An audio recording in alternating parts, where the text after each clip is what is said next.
I'm not Catholic because I am a female pastor. And so I'd love to talk a little bit about how it is that the Catholic Church understands the ordination process in such a way that it would exclude women. In 1994, Pope St. John Paul II released a document called Ordinatio Sacerdotalis. And in there, he said the church has no authority whatsoever to confer priestly ordination on women, and that this judgment is to be definitively held by all the church's faithful. And so what he's saying here is not that the church has made a decision to not ordain women, but that God had not given the church the ability to do this based on the deposit of faith. And so the reasons Pope St. John Paul II gives is primarily that Jesus, though he was free to do so, did not call any women to ever be apostles, and the early church did not ordain women to the priesthood, even though there were deaconesses, there were women who traveled in Christ's ministry. So that's the primary reason. It has nothing to do with one sex having more dignity or value than any other. It's not that the church doesn't do it, it's that the church is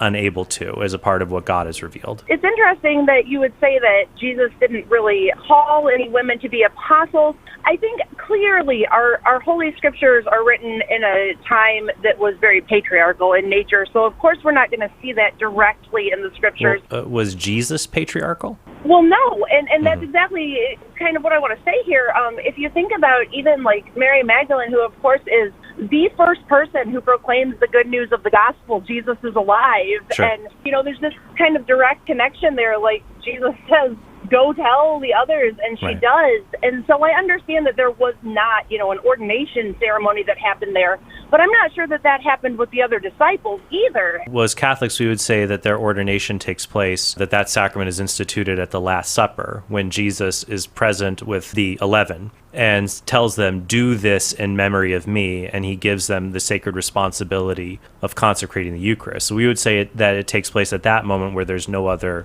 women who are present. When we talk about this, and I know it's an issue that's fraught with discussions about women and men and their role in the church, and it can be contentious for many people. There's a primary question I might want to answer before we can move the discussion forward. If it is the case that it is God's revelation that only men are to be ordained to the priesthood, is that something you would be willing to accept? Well, I mean, if that